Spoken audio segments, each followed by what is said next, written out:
just finishing up our kindergarten year and I'm getting a lot of questions like, are you still using Bookshark? Is this the only curriculum that you use for the entire year? And the answer to that is yes and also no. Hi, I'm Rochelle Garrison-Cocomello, and our family is striving to lead a slower life, one that is rich in time, and one of the ways we do that is through homeschooling.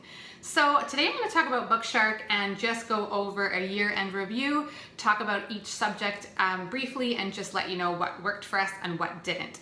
If you are looking for a more in-depth review of the curriculum, to get an overlook of the schedule and about Bookshark's methodology, then I would take a look at my first look review video, which I will post below. So first up, let's talk about reading with history. Bookshark uses the story of exploration as one of their spine books. I love this book.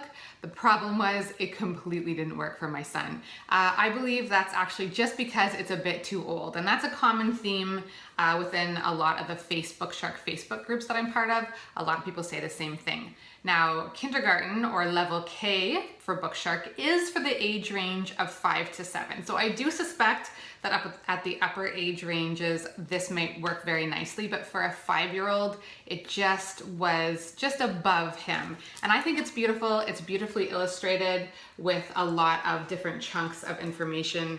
But even reading 2 pages of this per scheduled day was just too much for my 5-year-old. And I really tried hard to make it work. I even went out and purchased Usborne's sticker dressing Explorers and Warriors. A lot of the Explorers actually coincides with this same ones in here. So when we would be learning about, let's say, Vasco da Gama or Marco Polo, my 5-year-old Kaio, he would be able to dress, here's Vasco da Gama, and he'd be able to dress him in historically accurate attire. So I thought maybe giving him that tactile little bit of information along with the story of exploration would help, but it did not. So we ended up stopping this portion of the reading with history about week 12. Now, the read aloud portion of this reading with history was absolutely a fantastic fit for us. My kids adore being read to. The books that Bookshark included were fantastic, a lot of literature. Also, I wanted to show you the book 20 and 10. So this was included, and this is based on a true story about some Jewish children that had to hide from the Nazis during World War II. They presented this book. This book was good in that I felt like it presented not too much of a watered down version of history, but I felt it was age appropriate for my 5-year-old. So he understood that the Nazis were bad. He probably didn't fully comprehend what would happen to the children if they were found, but he understood them being scared and the need to hide. So I thought it was a age appropriate, gentle introduction to history. And it was good for my little guy who is sensitive to really emotional topics, but this worked out fine. So we ended up finishing all the read alouds by about February. So I needed to go out and get something else in order to fill our school year. So I decided to use Kindergarten Around the World. This is by Build Your Library. It is another literature-based program. This one does not include all the books, so you do have to go around and source them. And this has been a really good fit so far. We're not done yet because we did start it mid-school year, but basically what happens is your children visit the world one continent at a time. So it starts in North America, you read literature about North America, you do an animal profile study, they get to pick an animal from North America, the kids do that animal profile study. You also do recipes from different countries in North America. So you do that for each continent as you move around the world, and it's been a really good fit. It's really actually solidified a lot of their learning because I feel like it's sort of a unit study approach. One thing to note, I do find that there's a lot more hands-on activities. We didn't do them all. The art book that we were required to source for this curriculum is out of print and really hard to find. So all I did is when they had scheduled, let's say, a totem pole craft for North America, I would go to Pinterest and search for totem pole crafts for kids, and then my kids, we would easily find something, and they would end up making a really cute art project that actually has some learning beside it. So no googly eyes and popsicle sticks, actual art that has some purpose and learning with it. So it's been great. So let's move on to language arts. If you follow me here on YouTube, you probably have seen that we did Bookshark's pre-K program with my oldest son. And it's worth noting that they don't spend a lot of time actually on the alphabet or learning letters. Now, when I was getting ready to purchase Bookshark's Level K, I checked out their reading assessment page. Now you'll see here that it says if the child misses more than 3 letters, that they're not even ready for the kindergarten level. So I thought, well, that's interesting because we just finished your pre-K and now we should be, in theory, moving on to your Level K. So I contacted Bookshark, and one of the representatives told me that, no, don't worry, at Level K, they actually assume that the child doesn't know any letters. And perfect, that was actually true. We got the curriculum and they did indeed assume that your child isn't really familiar with any letters whatsoever. The one thing to note is that in Level K, Bookshark does not introduce letters alphabetically. They actually start with letters that are more familiar and ones that are easier to distinguish. So for example, in week 1, they introduce letter F, not letter A. And that makes sense to me. And their idea too is that once your child can learn a couple of very familiar words, they can start reading more quickly, and that is seemingly more useful to them than just spending a lot of time on alphabet sounds and letter names. So even by week 10, they have them starting to read these cute little Fun Tales books that are very simple and only use the consonants and letters that they have already been exposed to. So here, simple sentences like Pam bats, etc. Now, we didn't even make it to week 10. I have to be honest, we didn't even make it to those books. I thought how they went about this would be great. It made sense to me, but for whatever reason, it absolutely did not work for my son. It actually just completely threw him. So about week 6, we ended up stopping altogether. I dialed it way back and we took a different approach. So what I did was I purchased the Good and the Beautiful's pre-K course.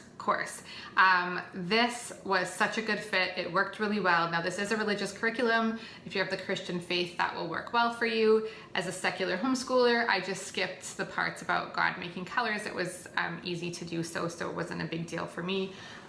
This worked really, really well. It's very simple, straightforward, but no fluff. And it started chronologically, so it was just made sense for my son. So we flew through this. We actually finished this about January or February, so I figured, well, great, if that one worked, I'll just continue on. So then I purchased their next level up, which is their Level K primer. Now, the Good and the Beautiful is actually known for being academically advanced. So this isn't their Level K, but their Level K primer, but it's more like an actual kindergarten level in, let's say, a public school setting or other language arts curriculums. Both of these Good and the Beautiful curriculums contained some handwriting as well as learning all the letters and letter sounds, and this Level K primer actually moves on to some simple sight words. So we're actually just about completed this, and that would make him approximately on par with what our public school system would expect him to be at. And if he can do it, then I'll get him to do that. If not, then we'll find another route to get there. But as we've been finishing up this curriculum, this Good and the Beautiful, I've just been noticing that I'm finding it a little bit dry. I'm finding they do all the mechanics of handwriting and letter learning very well, but there's absolutely nothing extra whatsoever. So I started to poke around a bit more, and I ended up getting a copy of Brave Writer's Jot It Down program. So this is a writing program for 5 to 8-year-olds, pre-writers actually. So basically it's a writing program that you as the parent are gonna jot down for them. So this program contains 12 different writing activities. You can do them all year long, you can break them up, there's no schedule, you can do them as you like, but here's an example of what one looks like. So this is a photo journal month-long guide. Basically, you take a month of photos, you print them out, and you help your child put them in some kind of order. So it might be chronological, it might be what were your favorite things to do, things you did with friends, and then you're gonna paste them in a book, and you're going to help, the child's going to dictate captions to you and you're going to write them down. This helps with organizational skills when it comes to content, like nice and really early, but in a really fun way. And it's something familiar with the child because you're not organizing information about, I don't know, a giraffe. You're organizing information about something they've done. So it's easier for them to accomplish. And then they're kind of reiterating what they've done verbally, and you're gonna jot it down for them. So I think it's a fantastic way to really start to explore writing in a creative manner. So we've yet to try any of those activities, but I definitely plan to. And one of the interesting things that happens when you start to use and explore other curriculum is that it's a good comparison to the curriculum that you started with. So as I was looking through all of these things, it actually shed light to the fact that Bookshark's language arts program is actually very meaty and rich. And I went back recently and combed through it, and I forgot how impressed I was the first time that I looked at it, and I was reminded of that. So Bookshark actually has all those creative expression activities worked into their program where so many other language arts curriculums do not. So I'm going to give you an example. So in week 6, Kaio was to write a little story called The Day I Was 2 Inches Tall. So it says, write an imaginative short story about what it would be like to wake up and be only 2 inches tall. But what I love is look at all these teacher prompts that Bookshark gives you. So they do not leave you high and dry guessing about how you're supposed to talk this over with your child, how you're supposed to teach it. So you can start asking questions. So what would you do first? How would you eat breakfast? How would you brush your teeth, etc. So what happened was Kaio would dictate the story to me. I would sit on the computer and type it out word for word what he said. And that was really important not to change that. And then he produced this cute little story. So The Day I Was 2 Inches Tall by Kaio Kokomelo. So I wrote it all out word for word. Then I would read it back to him, and anything that he wanted to revise, or maybe there might be a couple things I would suggest just lightly. Oh, you forgot a word here. We would revise it and underline it just to get used to that practice. And what a nice way of learning to comprehensively organize a story before you can write. It's such an important skill. And this is part of Bookshark's program all throughout, and this was at week 6. So I did come to the conclusion that Bookshark really is a full language arts program. And to me, language arts is one of the most important subjects because it's what we use the most into our adulthood to communicate through business, through emails, through presentations.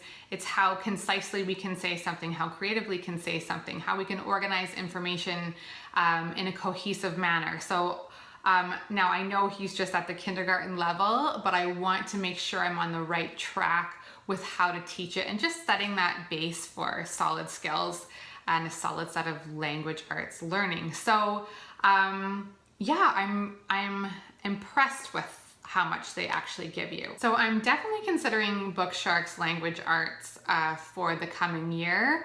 I just haven't decided yet. I will definitely make a video when I come to that decision. Make sure you subscribe to my channel so that you don't miss that video. So on to science. One of the pros for us with the science program is that it is a secular or faith neutral science, and faith neutral just means that they don't talk about the origins of the planet. So as a secular homeschooler, that doesn't bother me at this level. And if you are of religious faith, then you won't find anything conflicting here. So for now, this is great. It's harder to find a secular curriculum, so I was happy to find this one. Another thing I loved is that Bookshark included a lot of science material, which if you look at my first look video that I posted below, the link below too, you can see what's inside this box. It's all of the science supplies that you will need, because who has time to source charcoal packs and citric acid? Another thing that I loved is that in good old Bookshark fashion, it is ridiculously organized. So they have on their weekly schedule a supply list, what they provide, what you provide, and the experiments at the end of the week. So you sort of have a week to remember what you need for this coming experiment. But they also give you the shopping and planning list for next week. So actually you have almost 2 weeks to plan ahead. And any of the things that you have to supply, like listed here, it's a potted plant, a piece of cardboard, a collection of leaves, etc. So very easy and attainable, and I'm not running around to 8 million stores trying to look for, like I mentioned, citric acid. So for me, the cons with science were really just how the material was presented. Now, the weekly experiment that had an accompanying DVD were fantastic. My son loved it, but the daily scheduled tasks of reading from Usborne's Children's Encyclopedia, though beautiful, and filling out an accompanying worksheet, I found dry for this age. So it is for ages 5 to 7. My son was 5. Maybe at the age of 7, this would have been a better method for him to learn. I do think science is the one area where doing it in a literature-based style is a bit trickier. So yes, the workload was light. It didn't take too much time requirements within the day, but it was just still presented in a moderately interesting way. So we ended up stopping at about the 6-week mark, and part of that was because of how it was presented, but part of it was I think it just ended up being too much for my son in one day. There was just too much going on, and he couldn't now pay attention to something that wasn't really captivating to begin with on most days. So you're probably thinking, well, Rochelle, did he get any science at all? He did, actually, because we purchased the Build Your Library curriculum. There is some animal studies woven within this program. So when we supplemented with this, he also got to do some science along with that. Plus, he was enrolled in a forest school, so he got a good dose of nature studies. So overall, my opinion of science was that it was decently rich. Nothing seemed to be lacking in terms of the quality of information that was presented, but I just felt that it wasn't enough hands-on information for the younger ages. Let's move on to math. I had such a difficult time picking a math program, but we ended up going with Horizons, and I'm so glad we did. The deciding factor for me was that it was a spiral program, which I thought would be a good fit for my son who gets easily bored. And I had read that it was a good place to start for new homeschoolers, that it was very homeschooler, new mom friendly. So the fast pace worked really well for my son. It starts out really slow but moves quickly. So here's an example of lesson 1. I mean, you're counting children in the picture below. That's the entire first page.